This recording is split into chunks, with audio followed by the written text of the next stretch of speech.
Hello, Cyrus. How are you doing? It's Epically Geeky Live. We're here live on, what is this, August 19th? This is like, I don't know, 6 or 7 weeks we've been doing this. So, yeah, here we go. How you doing, man? I'm good. I'm good. Yeah, it's becoming a regular thing. It's I don't know what we thought when we started, but here we are. Well, honestly, it was kind of a test to see how things go, and I was like, "Hey, you want to do this again next week? Sure, let's do it." So, I've been listening to the audiobook version of Jurassic Park. Oh, okay. I've never read the book. A friend Really? of mine, a friend of mine, he goes by the name Silverwings, that hangs out on my channel sometimes. Mm-hmm. He was telling me, he said, because I was playing these Jurassic Park games for the Super Nintendo, because I bought cartridges. I'll watch that. Yeah, he was like, "Have you ever read the book?" Because I was like, "No, I never really wanted to, because I really like the movies," and I was like, "I don't need to read the book." And he's like, "You need to read the book. It's like a horror story. It's not like this movies at all." And I'm like, "Really?" And I got to tell you, it's the first book, unabridged, is 11 hours long. I'm 3 hours in, and it is fantastic. And it is not like the movie at all. There's some stuff that's similar, but he was absolutely right. It's like Resident Evil, like horror. It's like, it's really good. And the characters are so much better too. So this is going to be, we could do a whole show on this. I read the book. I read it after the movies. Oh, you did read the book. Okay. Oh yeah. I've listened to the book. We're not going to get into this. If you if you read, if you listen to a book, you've read it. Okay. I can have just as good a conversation as someone who read every single word on the page. Okay. Yeah. So I'm just stopping this right now. If you listen to it, you read it. Anyway, I have read the book. I prefer the movie, to be honest with you. Okay. Well, I haven't finished it. But the movie's so cool, especially the first two movies, I think are amazing. Controversial take, I guess. A lot of people don't like. Okay, because it depends on who you talk to. And here's the funny thing. In my opinion, it's 1, 3, probably World. Okay. Yeah. Wow. I did not care for 2. And there's a YouTube channel called Movies with My, well, I can't remember what the actual name of the channel is, but the main show that you watch on it's called Movies with Mikey. He used to be I don't know if he was doing software design or if he was doing story design for a big game company. Well, anyway, he ended up quitting that and kind of started following his passion and started doing movie reviews. Not really a review, more of a discussion on YouTube. And they're super in-depth. They're very well thought out and they're great. And I loved the one that he did for Jurassic Park 2 because it finally explained to me why I did not like Jurassic Park 2. And the reason is because the Velociraptor, this creature that was built up to be the ultimate freaking killing machine, was killed by an absolutely new character who was young, and not necessarily that she was female, just because she was a weaker character. And she's the first person in any movie that killed a Velociraptor. Now, that's not the whole reason, but it's part of the reason that it's just like, well, I thought these things were supposed to be badass. This girl literally does a flip around a thing and kills a Velociraptor. And it's like, are they really that badass? But what it really comes down to is, and the rest of the thing he talks about, he's like, the reason why a lot of people don't like Jurassic Park 2 is because the first movie was a science fiction movie. Yeah. We talked about the science, the reason why dinosaurs are here. Do we do this? Is this the right thing to do? That was a science fiction movie. It's one of the best science fiction movies out there. The second movie and everything after that are action movies. And I don't know what it was. It took for some reason, the number three was just like, oh no, this is just a dumb action movie that's got dinosaurs in it. And for whatever reason that clicked with me. But the second one, I don't know what I was. I guess I was hoping it was still going to be hardcore science fiction, and it wasn't. And I think that's also one of the reasons why I have such a problem with the second and third Matrix movies. Now, granted, they also go back and break all of the rules that they set up in the first movie. That's still my biggest problem with it. But the other thing is the first movie was a science fiction movie. What if we lived in this world? What if this was happening? And the second, third movies are like just action movies that happen to take place in the universe. And ever since then, I've just never. I don't know. Maybe I should go back and give them another shot. But my brain. I gotta tell you, dude. I think our generation tends to be pretty hard on movies, or at least we used to be anyway. Really hard on movies that didn't live up to exactly what we wanted it to be. Mm-hmm. I've gotten a lot more relaxed about that, and like for instance, our generation is famous for trashing the Star Wars prequels, you know, and harassing the people involved and forcing George Lucas to sell the company.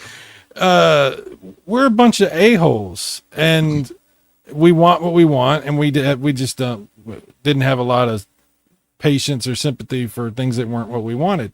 But I got to tell you, if you go back to some of these movies, like the Matrix sequels, I was right there with you. The second movie disappointed me. The third one I thought was better than the second one, but I was still like, this isn't what I wanted. So I didn't really get on board with it. You go back and watch them with an understanding that they really were only making the first movie. And then they had basically had a dump truck of cash dumped in their lawn. And it was like, well, how do we make sequels? And so the Matrix sequels were never going to have the element of surprise, you know, that the first one had. And the guy that the guy from the first one, oh my God, what is his name? My brain. Keanu Reeves? No, the guy that betrays everybody. Yeah. Cypher, I think was his name. Yeah. I can't remember for some reason the actor's name. He's famous. I should know his name, but it's my stupid brain. But anyway, he's done interviews where he's a very smart guy, and he's talked about how that movie had the element of surprise, and it shocked people. They didn't know what to expect. The marketing was done in such a way, whenever everything happens in the movie, you're experiencing it as you're finding out about what the movie even is. He said the sequels were never going to live up to that. You can't surprise people like that more than once. You can do that, but you can only do it once. Yeah. And it's a good point. The second two movies have some issues, you know, the CGI uncanny valley thing, that was a problem, you know, it had the same problem that Tron Legacy had, the same issue, right? And they both could have gotten around it very easily if they just included it in the plot and were just like, sometimes the Matrix doesn't capture reality perfectly. And it would have been like, oh, this is, you know what I mean? It's not a bug, it's a feature. You know what I'm saying? I'm assuming you're mainly talking about the scene where Neo goes to fight like the 1,000 Mr. Smiths. Yeah, you're right. It absolutely could have been, you know, like looking around and be like, I'm putting a lot of stress on the Matrix right now. Right. It could have worked if all they had to do was give it just a little bit of exposition and it would have fixed it. But instead it drew people out of the movie. And I think that's when they lost a lot of people, was that scene right there. But anyway, my big thing was, we're getting totally sidetracked. My biggest problem with the Matrix movies are the second and third one. The first movie, we have to be quiet because the machines will hunt us down. So how do we start the second movie? Let's throw a fucking rave. That totally, when it happened in the theater, literally everyone in the theater was like, what? Like, we all had the same thought. We're all like, then in the third movie, at the ending, he's like, okay, fine. That's what you want. I'm going to release everyone from the Matrix. So wait a minute. I thought everyone who was after a certain age died. Did you like just kill half the population of the world because you're giving us what we want? What the fuck, dude? So anyway, it had issues. It had issues. But anyway, I have been told I should go back and rewatch it with that lens of look, it's the first one, science fiction. The movies after that are just action movies. Just turn off your brain, enjoy what it is. And I probably should do that. The Lost World is a very good movie. And I think if you detach it from the first movie and just say it's a dinosaur action follow-up, it's a side movie. It's like, it is literally a side quest. It's Ian Malcolm's movie, you know, it's a side quest, you know? And if you think about it like that, which I'll tell you this, I have some personal nostalgia beyond just the movie, because when we watched that movie in the theater together, like me, you, Christian, several other people that in our friend group, went and saw that movie in the theater. Now, I don't know if y'all had already seen it or not, but it was the first time I saw it. So I thoroughly enjoyed that movie from the experience that I had, but I also think it's a good movie. I think Spielberg, when he makes movies himself, when he directs, they're usually pretty good. And that one was, I thought, fun. It was very fun. And the T-Rex stuff going through the city and everything. That isn't even the problem I had with it, because I know a lot of people were like, man, where are they throwing this? I was like, no, this is what I want to see. I want to see an actual T-Rex go through. Yeah, I thought that was great.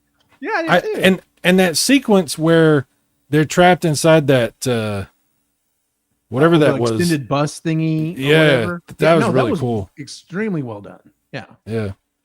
So yeah, I think it's a good movie. I don't hate those movies. I just don't care for them. At least that, like I said, I like 1 and 3 the most.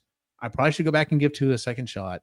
I did like World, but after that, like, they really kind of went off the trail with that anyway. So yeah, when they got to that, I didn't even watch the newest one, the one that just came out this year. I didn't even watch that one. I watched the one before it. And when they were more focused on, let's clone humans and we're gonna have giant insects, I'm like, I'm not here for this, guys. I'm here for dinosaurs. Like the newest one. Well, it's not the newest one. The last one I saw was the one where they brought back everybody, like Grant. Right. Yeah, that was the one before this one. Yeah, that one was a little disappointing. It was, especially because they were like, we're getting the whole cast, and we're like, oh, sweet, we're gonna get everyone back I love. And it's like, okay, you don't really do anything with them, but whatever. It's funny we're talking about this. I actually just saw an interview with Wayne Knight, and he was talking about when he got the call for Jurassic Park. He tells a really funny story about it. He's like, he gets a call from his agent. He's like, my agent's this old Jewish guy, and he's like, are you sitting down? He's like, what is it?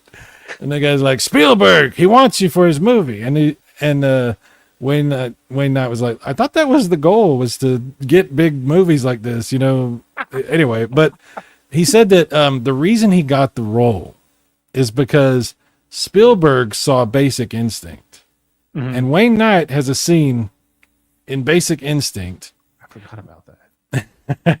Where he's in the room when Sharon Stone does her maneuver, the stone maneuver. The stone maneuver, yes. And he was like, the look on Wayne Knight's face when this happens in the movie, he's like sweating, and he's like, that's the scene. Spielberg goes, him, I want that guy. He's like, that got me Jurassic Park. I was like, wow, that's funny. That's crazy, because no one remembers he was in that movie. I was like, it had to have been Newman. He had to have been like, yeah, Newman's kind of a slimy character. That he seems like the type of guy that would do this type of shit. That's funny that it was that scene. I didn't realize. I forgot he was in it too. I did too until you just said it. Yeah, and then I was like, yeah, he was in that. Wow, Wayne Knight. I know, right? That dude was in some. He was in JFK. You remember that? No, I forgot about that. Yeah, he's been in some big movies, man. Yeah. The only other movie I remember him being in, it was Space Jam. He's been in a lot of good movies. He's been in a lot of good movies. Let's get into our summer movie update real quick, because there's actually a little bit of information to talk about this time. So our 1 through 9 stayed completely the same. Lilo and Stitch #1, Superman #2.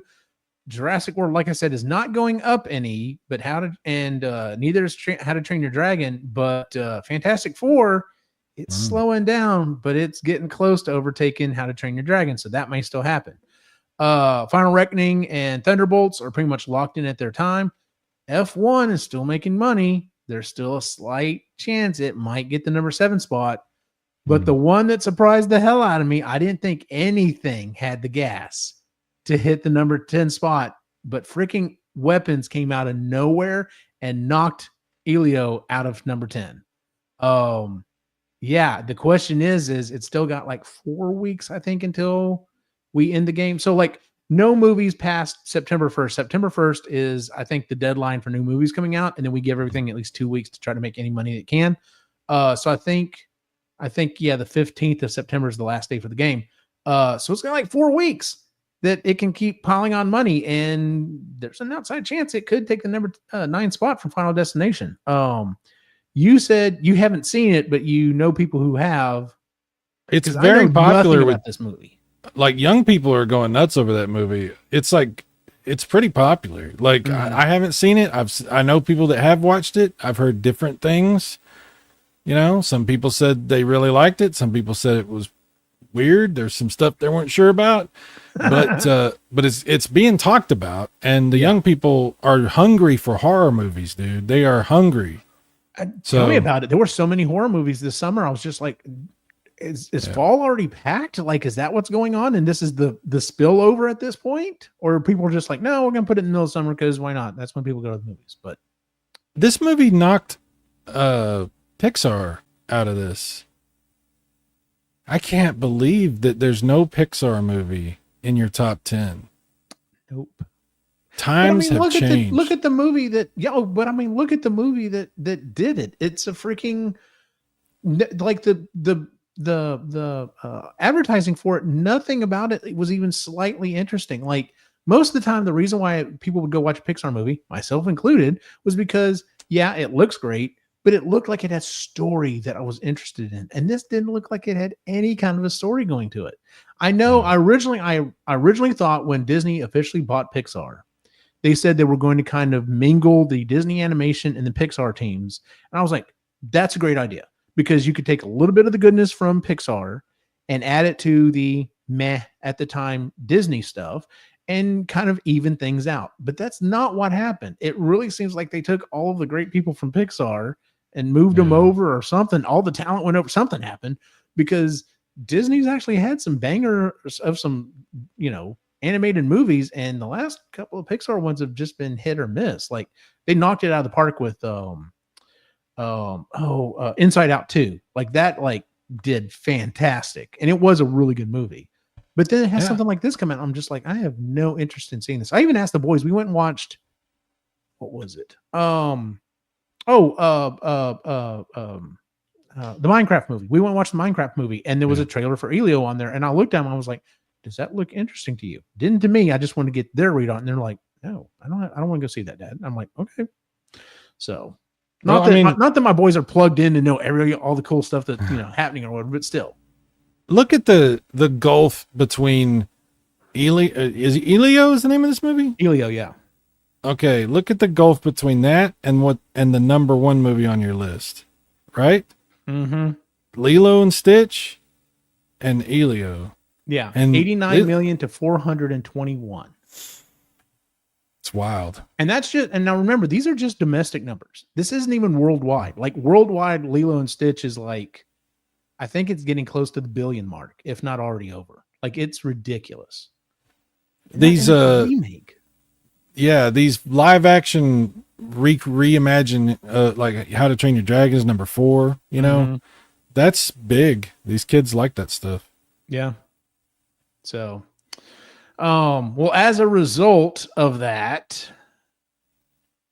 so Pat stays in number 1, Sean moved up to number 2, Lou moved up 1 to number 3, Travis moved up to number 4 from number 6, Mike moved up from number 7 to number 5, Ray dropped down 1, and I dropped down 4 places. I was at number 3 and now I'm number 7.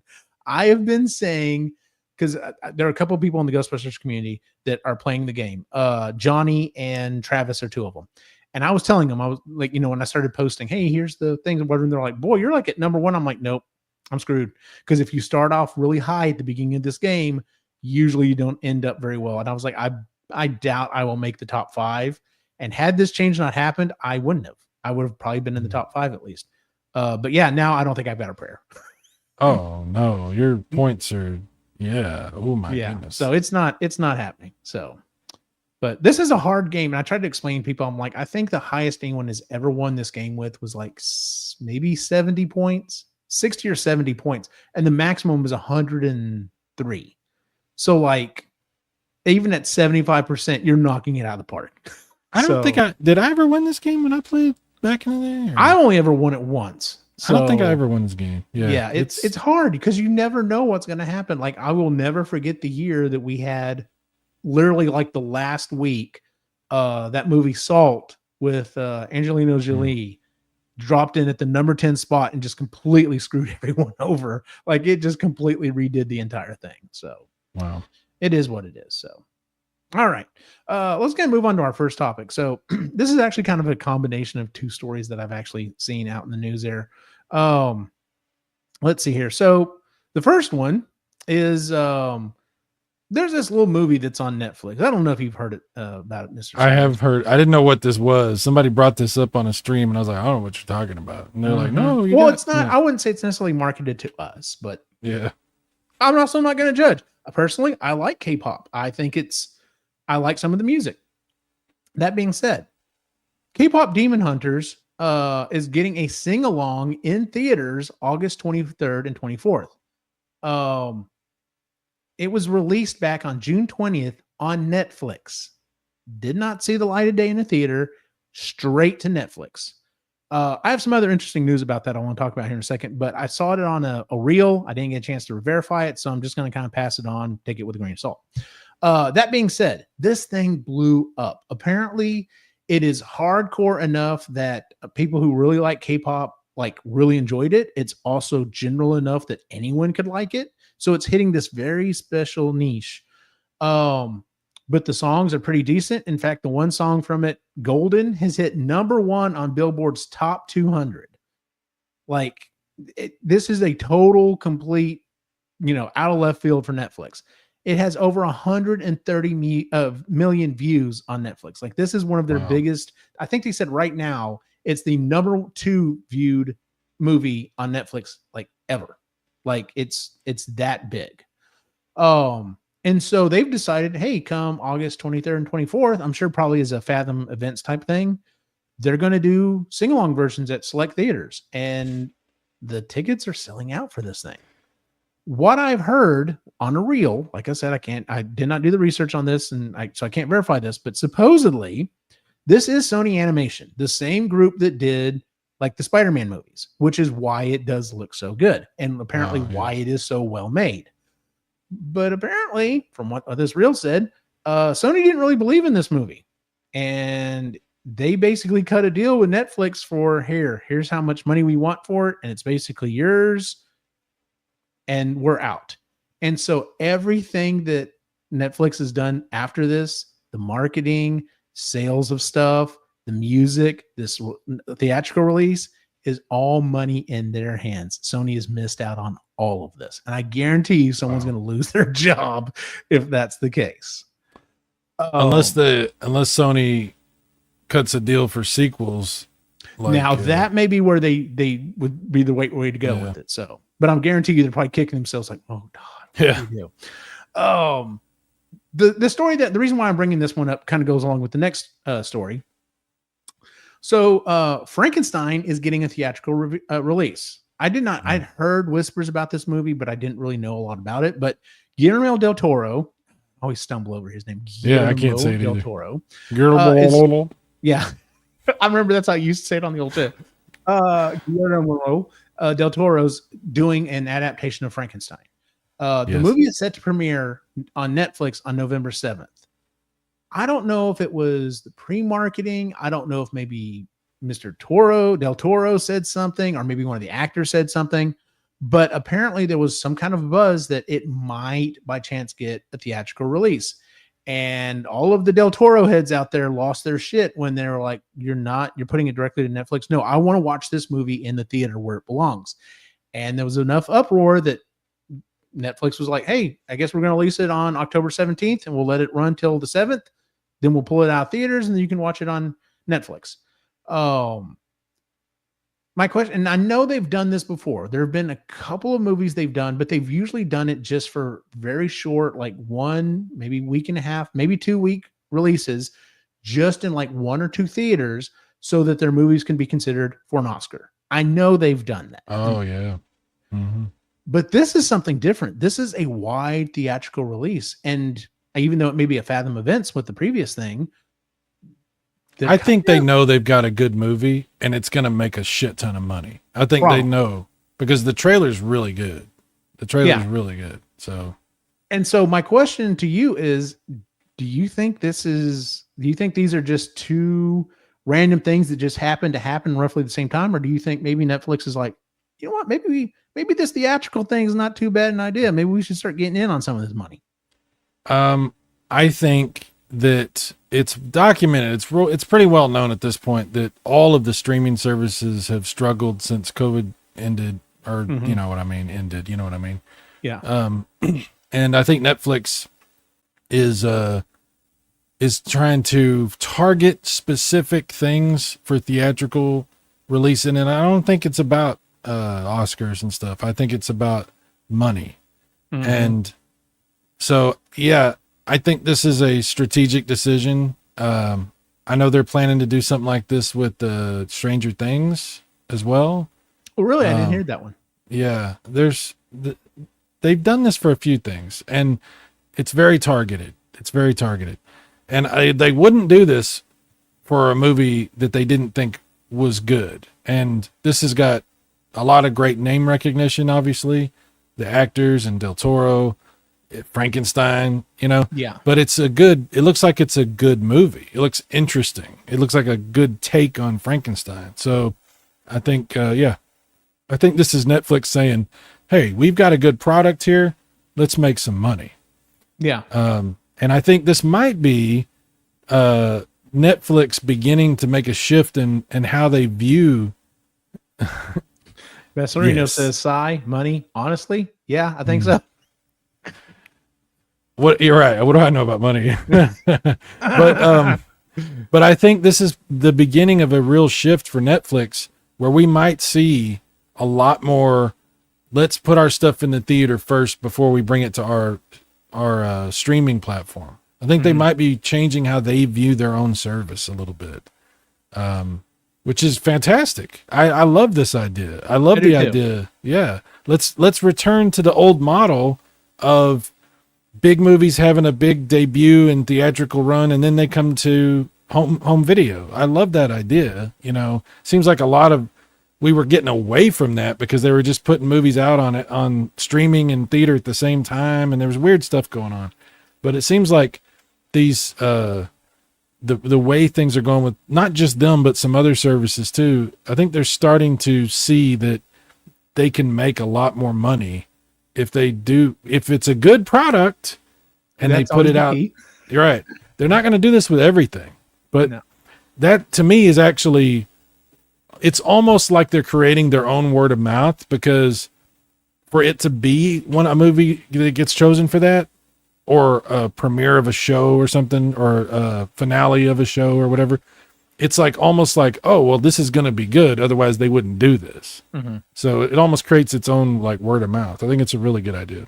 This is kind of like, I was just thinking about this as you were talking. This is, to me, this almost sounds like, you know how they've gotten to where they, the new, okay, so for a good example, and I haven't watched it yet, the new season of Wednesday, before it premiered, before season 2 premiered, one of the stories they released was we've already given the seal of approval for season 3. And a lot of people are like, well, that's their way of a seal of approval, saying we know this is going to do well. Definitely watch it because there's more to come.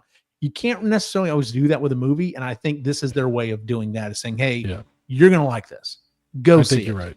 Yeah. So, Basserino, Netflix is amazing that it's considered a monolith of infinite entertainment until I search for something and I can't find a damn thing I'm looking for.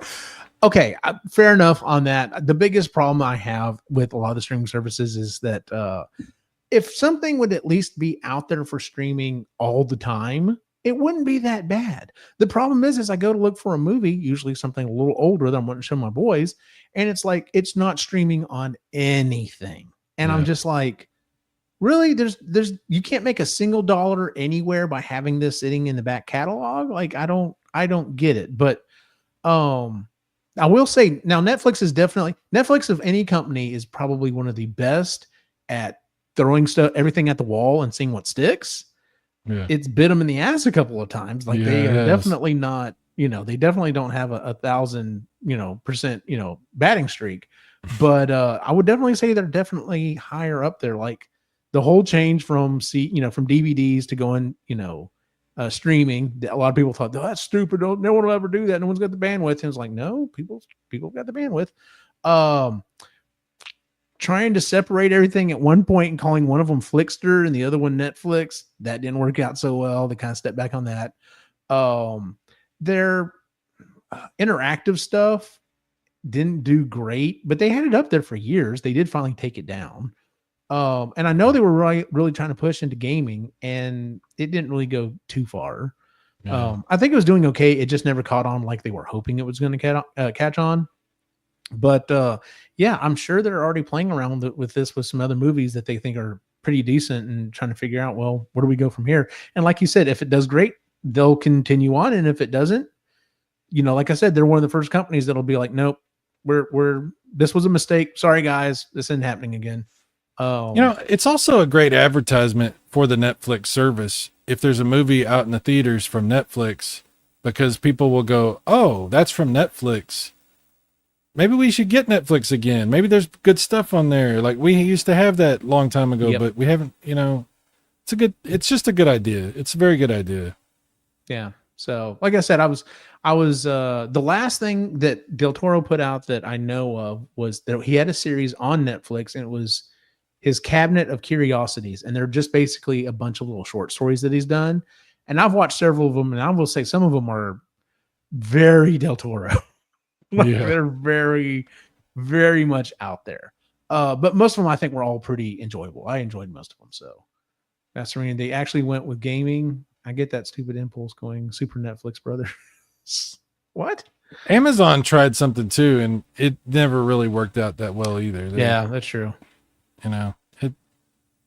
But then again, the actual gaming companies have had a lot of problems as well with their own services. So. You know what? That's very true too. I mean, how do you expect Netflix to do whenever you've got companies like shutting down or getting bought out left and right? So you've got a really good point there. If the actual gaming companies are having a hard time, I'm sure they were like, man, this was the wrong time, guys.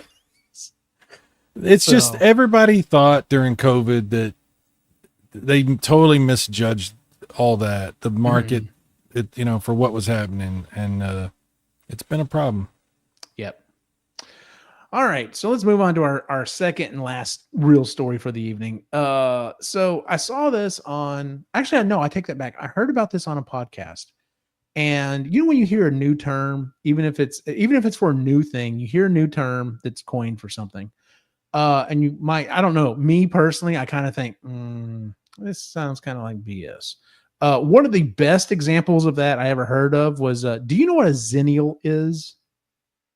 Xenial? Xenial. I'm assuming this is a classification of an age group that I'm not sure which one, but something. I'd have to look it up exactly. Let me see if I can find it real quick. Let me look this up real quick. We're going to put Bassarino's comment up here.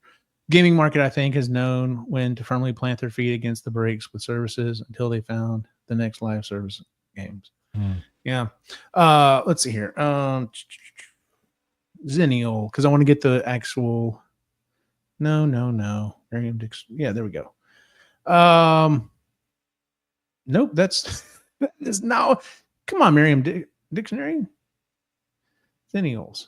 Come on, dictionary. Here we go. Oh, all right. God. Wikipedia for the win. Xenials. Xenials are a micro generation of people on the cusp of Gen X and millennial demographic. Their birth years are between 1977 and 1983. And I was like, okay, so we're going to chop up these two specifically. I don't know if I really get it. But then when I heard and started listening to what it is, Xenials are described as having had an analog childhood and a digital young adulthood. They're almost exclusively children of baby boomers and came of age during rapidly changing period that was the 1990s. So basically, it's us, Si. I think we might be. I was like, I get that. I think we might be at the edge of that, because when we were kids, okay, I know that a lot of people our age are different, but our moms went out of their way to have us learn about computers and stuff when the computers were brand new. That's part of it.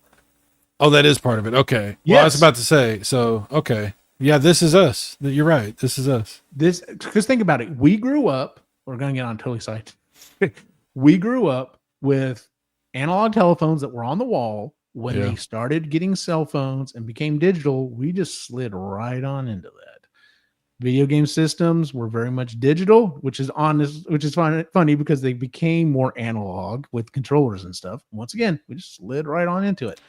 Of any generation, I would say ours probably is the closest to have grown up as a digital kid. Just to say real quick, the video game thing, we had analog TV, digital controls that became analog controls, digital TV. Exactly. I thought that was hilarious when I realized that one time because I was sitting there. I was like, "This is digital. This is either left or right. It's either on or off." Yeah. And now it's like, no, you take the, you slowly bend, and you have a. And yeah, I thought about that. I was like, yeah, they're right. And like I said, the telephones went all digital, TVs went all digital. Like you said, we were pushed very heavily to learn computers and stuff, and that's all part of this. And so when I heard about that at first, I was just like, I don't know about this. And the more I read about it, I was like, oh no, yeah, that's a legit thing. That's me. Like, because I don't know, like, Gen X and Gen Z, Gen X and millennials are very kind of classified as, and I'm just like, yeah, kind of a little bit like that. I'm kind of a little bit like that. Like, so I guess, like you'd say I'm on the cusp, but I've only ever heard of us being referred to as Gen X. This is a different kind of thing. But I think this is good because there was a group of kids right before us that are really more Gen X than us. Mm-hmm. Because they grew up in the 70s, and right. We really grew up in the 80s, Exactly. The first 3 years don't count. Right. Yeah. So that's good. I think that actually that's a very interesting focused group of people. That's interesting. Yeah. Yeah. So like I said, when I first heard about it, I was like, I don't know about that. But the more I heard about it, I was like, okay, the more this makes sense. Anyway, so going back to the main topic. So I was listening to this podcast and they brought up this term, Treatonomics. And I'm like, okay, here we go again. And so I started doing a little research on it. And actually, it's a phenomenon that goes back to the 1930s. So it's not a new phenomenon. It's just a new term for it. And I'm like, okay, fair enough, whatever you want to call it. Originally, it was called, let me see here. Let me bring this. By the way, phenomenon. What is Treatonomics? It's a consumer trend that covers spending on everyday luxuries to larger life-affirming experiences. Spending on small item pick-me-ups is well-established recession-resistant trend. It used to be called the lipstick effect. So going back to the 30s, man, I can't afford a car. I can't afford a house, but I could buy this thing of lipstick and make myself feel a little better. And so that's where the term came from. And every time we've had a recession, we're going in or coming out of a recession, anytime that the economy is a little unstable, little unsure of what's going to happen, they notice a pickup in the purchasing of small luxury things. And so someone, of course, was like, we're going to call it Treatonomics and just give it a new term. But it's a well-known thing. Here's the reason why we're talking about it tonight. I get this. I feel this. I totally get this. Have I been in a situation where I'm just like, I deserve a candy bar. It's only, a couple dollars.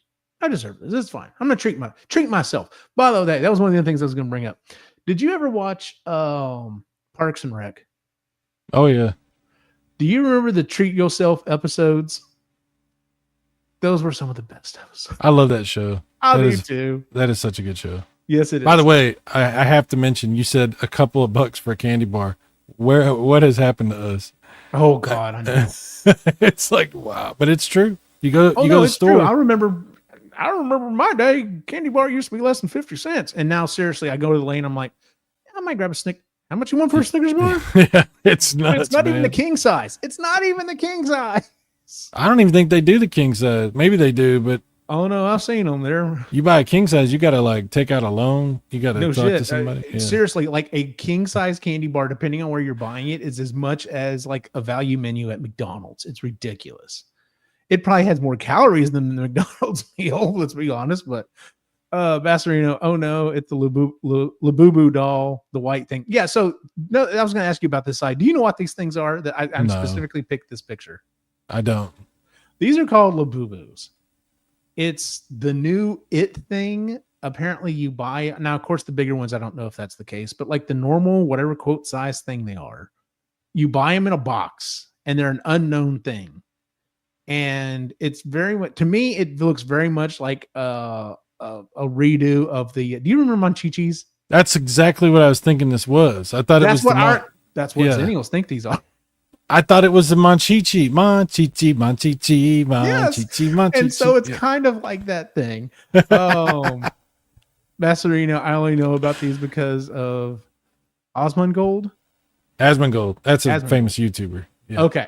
I hear the market is 20 to 30-year-old women. Yeah, that's what I've heard as well. Like it's just it is the Hatchimals that came out several years ago. It's funny. The only reason I know what a Hatchimal is because my niece wanted one really badly. And while I was in line at Target to try to get my NES Classic, they literally came out and said, ladies and gentlemen, if you are here for the NES Classic, this line over here. If you are here for Hatchimals, this line over here. Wow. And I was just like, what? I was going to say, this is and what the was crazy female was the version. line for the Hatchimals was like 3 times as long. And I'm like, what the hell is a Hatchimal? So I was going to say, this is like the female version of the classic consoles. Yes, exactly. It's trying to do. Wow. So, but anyway, that doesn't have to be female, but you know what I'm saying. I know what you're saying. Okay. Everyone understands what you're saying. You're not being sexist, but this don't cancel me, please. Yeah. Damn it. Every time I open my mouth, something happens. So anyway, I get this. Okay. So before we get into this real quick, do you grok this?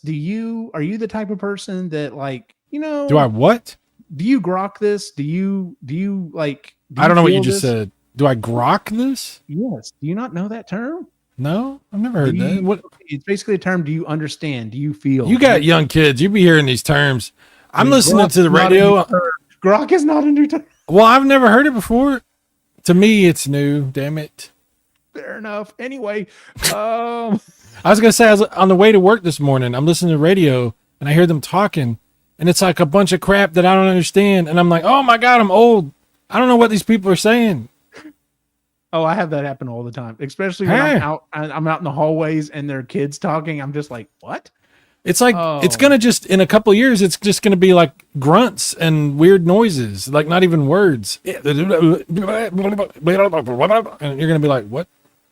In fact, and here's what's really going to blow your mind. Grok is actually the name of the chat bot that Google created.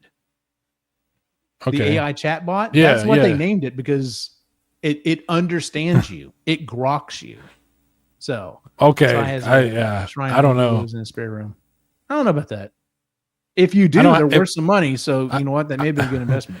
I'll have you know, sir, that I don't even have a spare room. Anyway, are you the type of person that occasionally treats yourself? Yes, I'm absolutely. In fact, I know where you're going with this whole thing as far as big versus small purchases and stuff. And I have a pattern that I fall into. Really? Yeah. It's a very predictable pattern. I can tell you exactly. Sitting next to me, you can't see it because it's off camera. It's right underneath my camera. Mm-hmm. Is the Super Graphics. Mm-hmm. There's a box for it right back there. Mm-hmm. That thing cost me $500. And it was unnecessary. I didn't need to buy it, but I always wanted it. Mm-hmm. But ever since I bought it, if I am buying anything, it's $2, $3 games, a little this. Mm-hmm. I bought a couple Super Nintendo games off of eBay. They were cheap. I'll buy something crazy big once in a while when I probably shouldn't.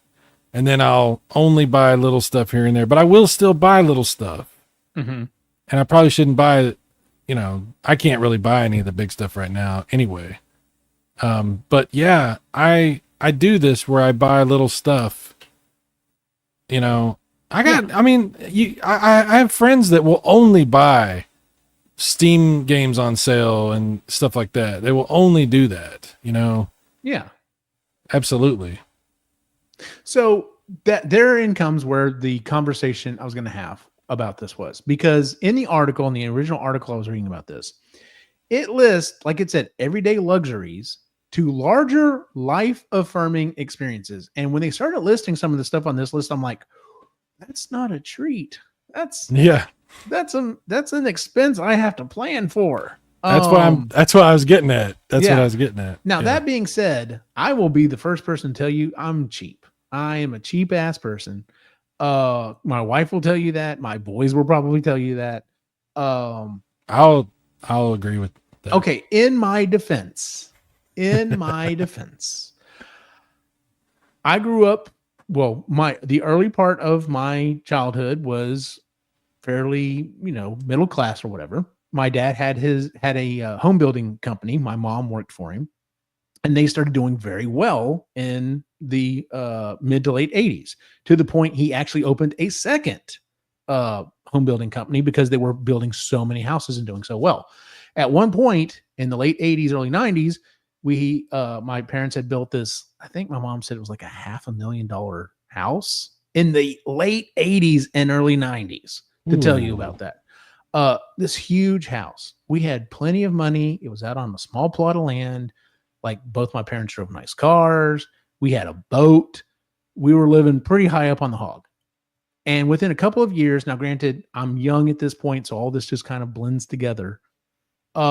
Things really went to shit. My grandfather got cancer. By the time he finally went to the doctor and found out about it, like, it was super late stage. His entire body was pretty much eat up with it. And so all I remember in this time period was my parents weren't getting along. My grandfather was sick and dying. And in a very short period of time, my dad's home building companies went under. And so we lost the house, we lost the cars, we lost everything. They had to file, what's it called? Bankruptcy. They had to file bankruptcy. My parents split up. We moved into this, little rental home or whatever. We didn't have a lot of money. Like, my mom was constantly pawning, things that she owned, any what little jewelry she still had, just to kind of get through. There were times where maybe the power went off for, a couple hours because that bill didn't get paid, or the water, we didn't have water for a day or so. Like, I've lived through that. I have lived through, we don't hardly have any money. But as a kid, you just kind of accept it and go on, right?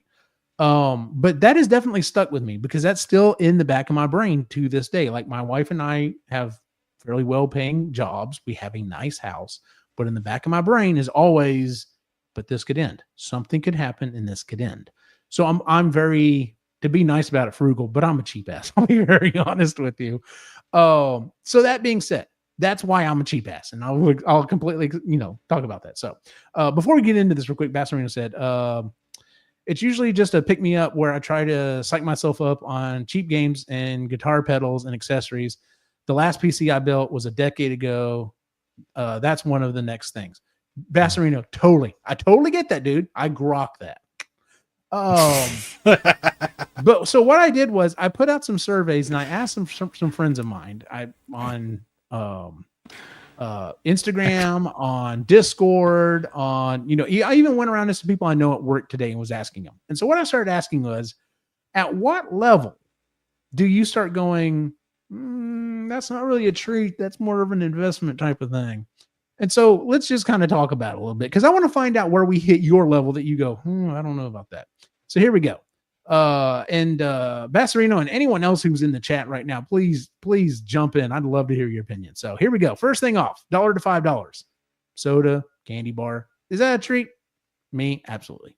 I have no problem buying a candy bar or soda or whatever, unless I'm going to the movies. Here's where I have a problem with that.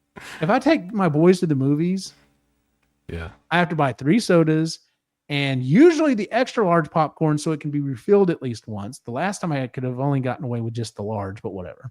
But by the time you spend that amount of money, you're already in the whole $20 to $30, if that.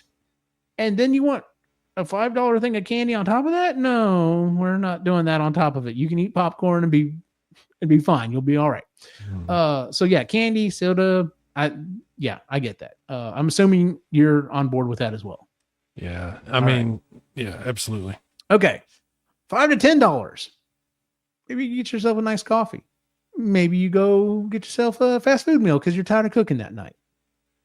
I'm still on board with this. I still think this is considered a treat. Even today, I didn't feel like taking leftovers. So I had to go run a couple quick errands at lunchtime, went by McDonald's, got myself, by the way, I don't know if you've noticed or not, but the $5 value menu at McDonald's has changed.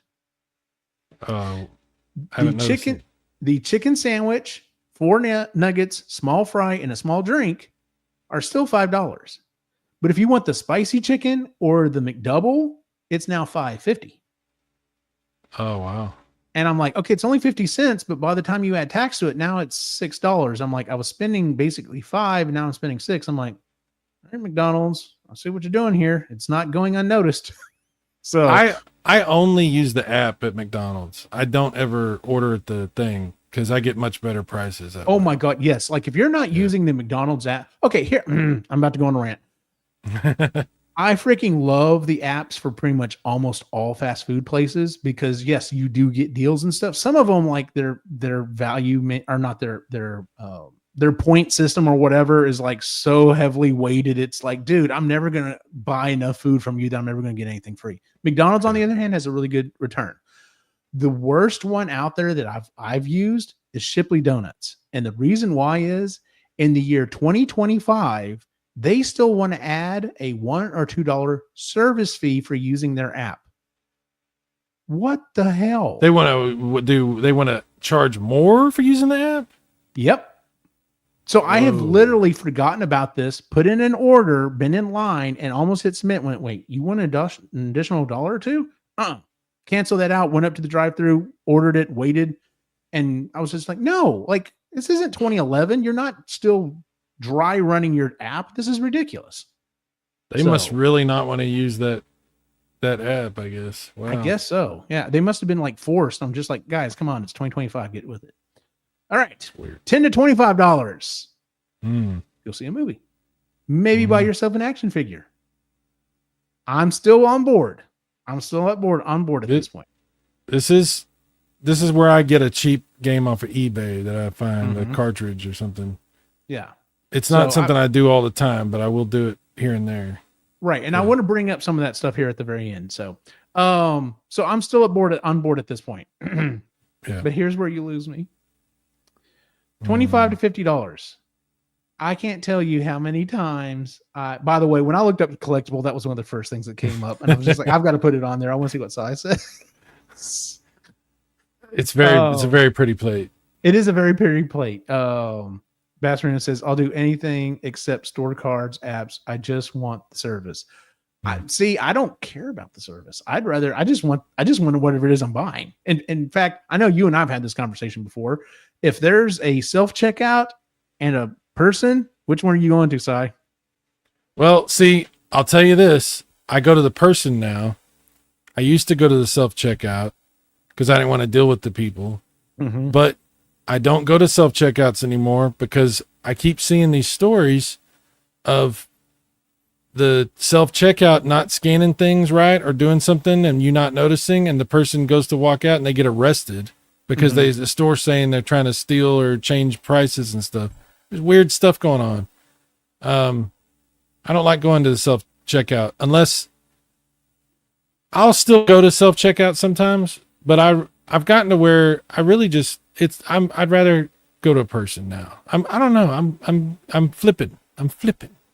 Fair enough. I always go self-checkout. Well, if you go to just check, make sure it's I do try to watch it. Except when there's something, if I can't find it or it has to be measured or something like that, then I'll usually try to go find someone because I'm just like, I don't want to hold up the line trying to figure how much does this weigh? What's the number on it? Nope. That's the other bell pepper. I need this bell pepper. I don't want to be that person. Like then I'll go through and find someone. So, well, the Walmart that I go to sometimes has gotten rid of their self-checkouts. The one I go to only has one or two. Yeah. Okay. I'm glad you said that. They do have a couple, but you have to be a member to use them. Wow. Really? Yeah. You can't use them unless you're a member. That's the only way you can use the self-checkouts. I think That's they've had a crazy. lot of problems with theft, not just the thing messing up, but people deliberately like not scanning everything or doing something. Yeah. So yeah, Well, I I don't know. noticed, yeah, most of the places have at least one person because used to they just kind of had it set up and like there was someone that was like on their phone, just kind of standing there, not really paying attention.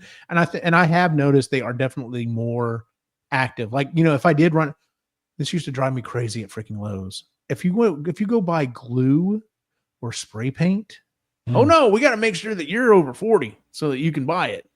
And so I had to have someone come over. And used to, I was like, oh, be standing here for 3 or 4 minutes before someone ever shows up so they can say, yes, he's obviously over 40 years old and he can buy this. They're there pretty quick now because they're watching what's going on. So I think there's definitely some of that. Pastorino, a lot of lol, it's a mindset. I don't want to belong to a corporation special club. It took me forever to get bought into the GameStop members club just because of the few bucks. Yeah, GameStop was one of those that, like, if you're actively using it, it turns out to be okay. But if you're just doing it for like the one time you're buying something, it's usually not worth it. I Probably I'm a not gonna. shrinkage theft reduction technique. Yeah. Yeah. So I'm not trying to. This is not a paid endorsement here, but Oh, I will really? tell you. I will tell you this: the Walmart Club is a pretty good deal because you get discounts on stuff, free deliveries if you need stuff delivered. You also get Paramount Plus for free as part of it. Oh, really? I didn't know that. Yeah, and you get they have different services like for car stuff too. Like you get like there's free stuff you get that you don't think about. Oh, you also get free stuff from Burger King. Believe it or not, they do a thing with Burger King. There's all kind. There's fun. They do. It's actually worth the money. The Walmart one. See, Christy and I do all of our shopping, all of our grocery shopping online, and I go pick it up because it's like a 5-minute drive from my house. Yeah. And so we've played around with the idea of maybe doing it. So there was like, well, then I wouldn't even have to do that. They would deliver everything. If there's a bunch of extra bonus stuff, I might look into it. You That should might be worth the extra money. you should think about it. Try it Yeah. for a month. See what you think. You know. Yeah, I may have to give that a shot. Oh, by the way, speaking of paying for services that you've talked me into,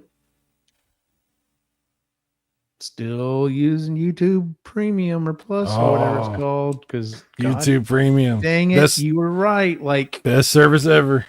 the thing that sold me on that was when I was in my car and I was driving somewhere and I was like, oh, I guess I'm going to listen to some music. And instead of song, 30-second ad, music, 30-second ad, music, it was just song after. I was just like, okay, this is really nice. Dude, and I told you I was listening to Jurassic Park and it's just like an audiobook. There's no interruptions, man. It's Yeah, so I have good. to say that was worth the money. And Christy has 2 accounts. She was using a different account because she's like, why is it not on there for the family plan? We finally figured out what it was. I think she's enjoying it too. I know the boys are because I mentioned it. Alex asked me the other day, he goes, hey, Dad, are we still paying for it? Because you could tell he was just like, please don't let this go away. I like this too much. Dude, you get so spoiled on it. Like, Yeah. I'm just used to it now. And if I ever like watch YouTube on something that I don't have it set up on or whatever, and then that's like, oh shit, no. I'm like, where's my login? Yeah. Like, No joke. Yeah. Master Neil said, guess I'm the only anti-streaming caveman in the crowd. Dude, be loud and proud, man. If you don't want to do the streaming thing, I totally get it. My Dude, buddy I mean- Travis still collects DVDs and Blu-rays. And the thing that pisses him off more than anything else is when a new movie comes out and they do a limited run on DVDs or whatever, and he misses on it. That's what gets him. I love physical media. I mean, I love having DVDs. I got some VHS over here. My buddy Max bought me a Laserdisc player. Wow. He's That's going to be cool. sent. Yeah, he's going to send it to me pretty soon. I don't know exactly when, but I'm so excited to have a Laserdisc player. Oh, yeah.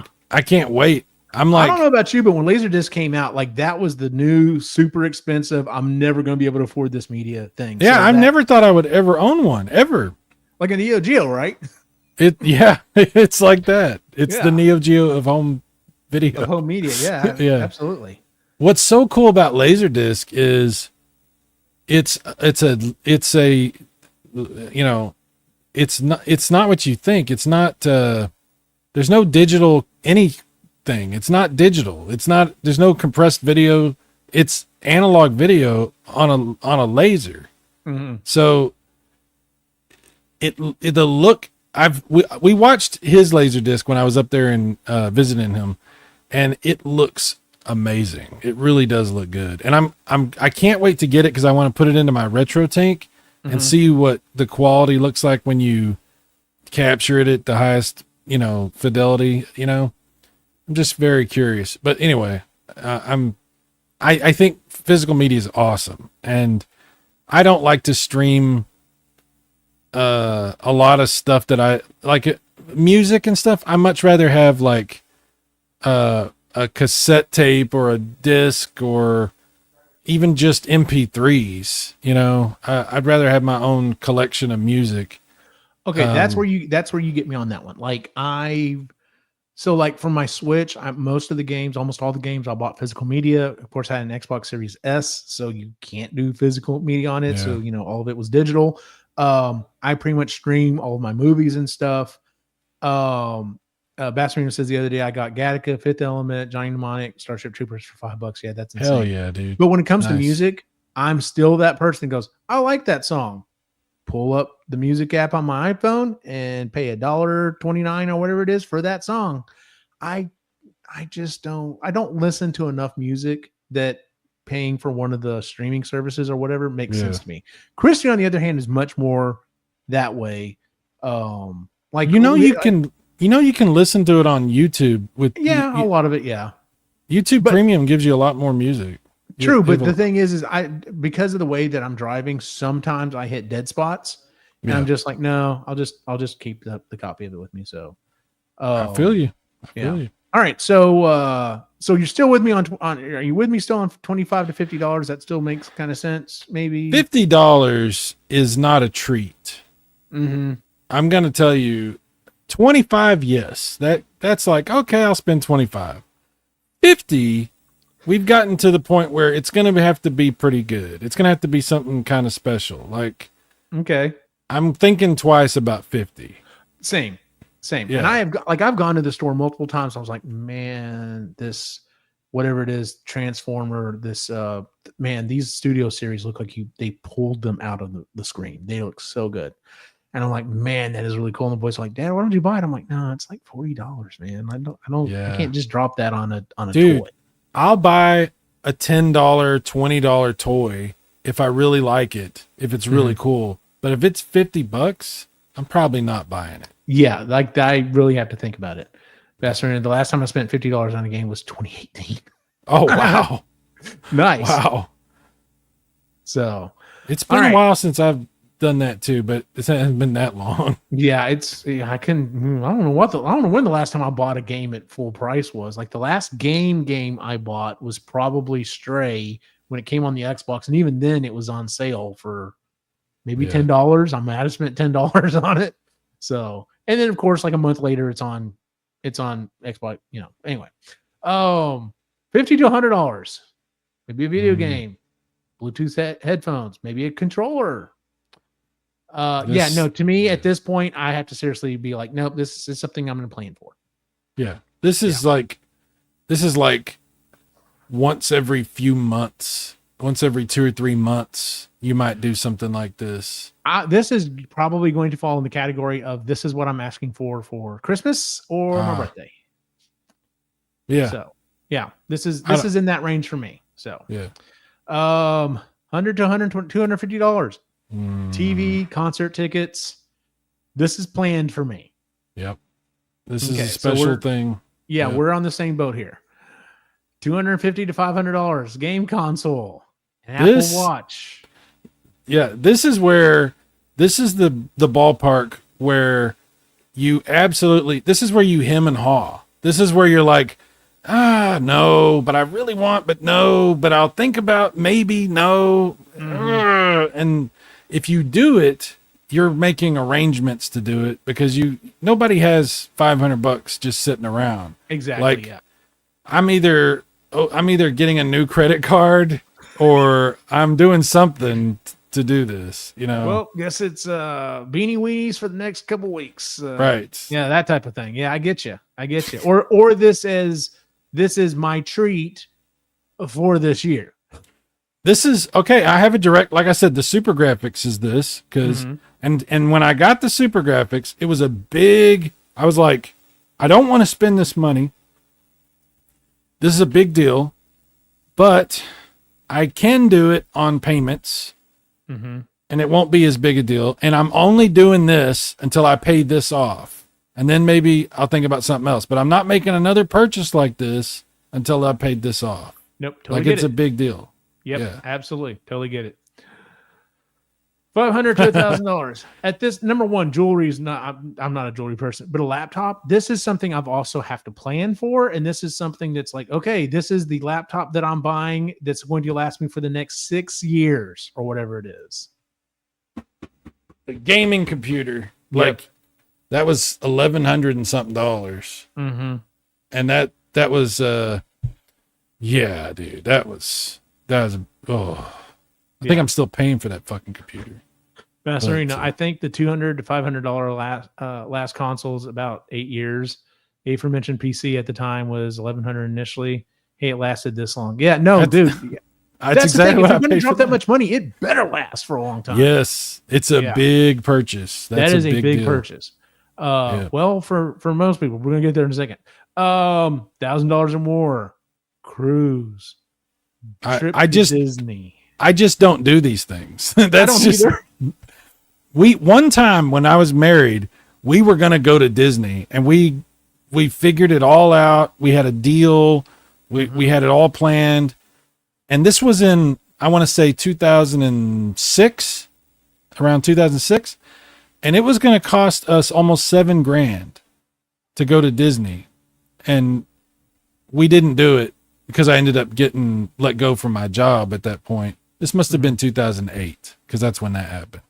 So, but we were going to do it, but dude, you can't do that. I don't even know what it would cost now. Good God. Oh God. I can't even imagine either. But if you're going to do that, nobody can afford that. In order to do that, you really have to like put a bunch of it on credit. You know, nobody has that money. Nobody can save up. I'm sure it's like $10,000 if you want to go do Disney now, you know? Oh, easily. I'm sure. Yeah. Yeah. So. Especially we only had one kid. And if you've got 3 kids or whatever, you know, yeah, it would be insane. I mean, the graphics card got upgraded though, 400 for slightly better graphics. Okay. There's the benefit. There's the one true benefit of having a PC over a console is you can spend a little bit more money and upgrade it. Whereas, you know, you can't do that necessarily the console. Granted, the $400 is pretty much the cost of the console. Saying you just spent on one piece, but you know, so it is $7,000. Geez, I hope Mickey Mouse was a pole dancer. Well, yeah, no joke, dude. See, we live in Texas. We don't live in Florida or California. They get better deals because, you know, they live in the States and they don't have to figure out the logistics. And I think they even get a better price for living in the state. I think they do too. Yeah. Yeah. But we get fucked. Like if we try to do Disney, it's bad. You either have to fly or drive. So that adds days or a bunch more money to the trip cost. And yeah, you got to stay at hotels and you're going to want to stay at the hotels at Disneyland or Disney World. Yeah. And that's insane. If you don't stay on property, you're already burnt. Like if you don't stay on property, then you're like, okay, cool. I'm going to go visit and get to do the lesser rides. I don't get to do the fun, really cool rides because I'm going to be standing in line half the damn day. Dude, okay. So back when we were going to do it, just to, for a second, go back into it. The deal we got was all inclusive. Okay. So we were going to fly from DFW airport to Orlando, and from Orlando, they have a shuttle service that goes straight to the park. And I think it's actually like a monorail or something that just goes from the airport straight into the park. It's a direct thing. You don't have to, anyway. So, and then it was, these little bungalow hotel rooms that were like on a beach or something. I don't know exactly. It was really cool. And it was like three days staying in these hotels and then eating at the restaurants and just doing all the stuff at the Disney, Epcot. And it was, it was like $7,000. And that was, like I said, around 2008. And so I can only imagine, dude, I would be scared to try to figure out what that would cost. I'd have a heart attack. I would get sweats. I would too. Yeah. The only time I went to Disneyland as a kid, so young that I don't remember it. And then I've been to Disney World once. My mom, when she retired, she was able to pull out a bunch of money and took me and my wife and my boys and my brother and his wife and their kids, because they were all small at this time, and herself. And she paid for pretty much everything, I think, except for maybe the flight there or whatever. We had to pay for that. We're like, yeah, that's cool. And I know she spent a crap ton of money. And I can only imagine what it's like now. I bet Lainey knows a rough ballpark, because she has friends that still work and live around there. So like once a year, once every other year, she goes to visit them and they go to the park, but usually it's just like for a day or whatever. And then she gets like heavily discounted prices and stuff. So that's Lainey's also one of those Disney. She's a Disney nerd. Yeah, I don't know what you call it. They're Disney nerds is what they are. Yeah.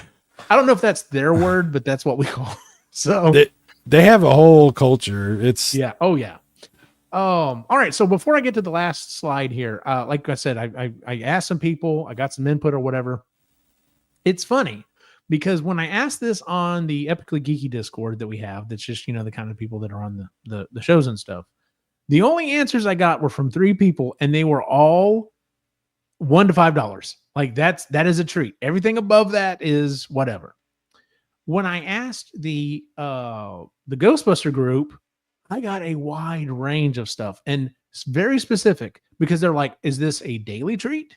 Is this a weekly treat? Is this my treat for the year? And they're like, it depends on what it is. Someone brought up, they're like, would I spend $80 for a meal? Hell no. Would I spend $80 for a collectible I've been waiting for? Sure. My friend Bev was like, I spent $80 to go see Weird Al again. And she goes, and that was totally worth it. So I'm like, no, I get it. Like if this is daily or weekly or yearly, that does make a big difference. It also makes a difference as to what it is. Like no one was like, yeah, I'm gonna go spend $80 for a meal, like I said before. But here's the information that I kind of got together.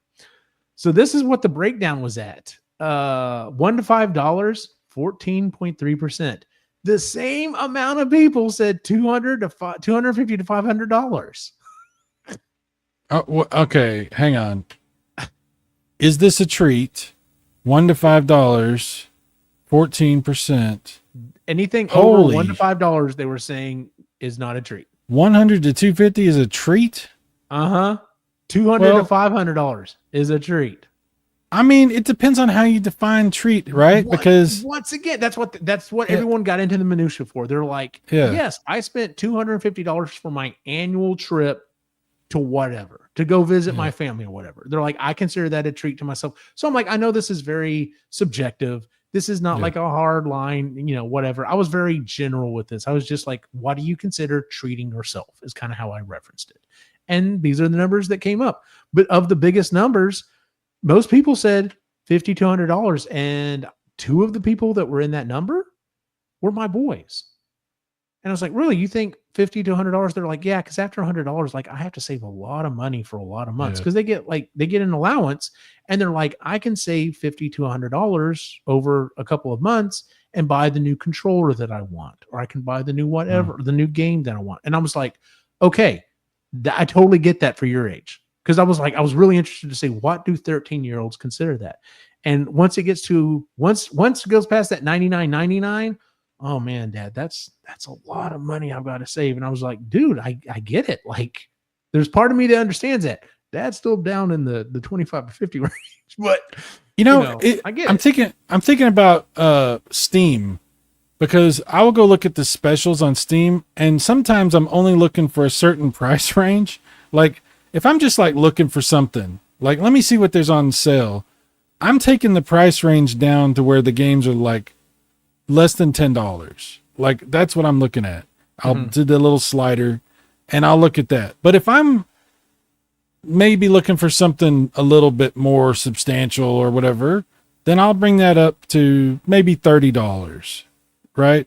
Yeah. it just depends on, a lot of things are treats, but some things are more like less, like rarer, like more rare, you know? Yeah.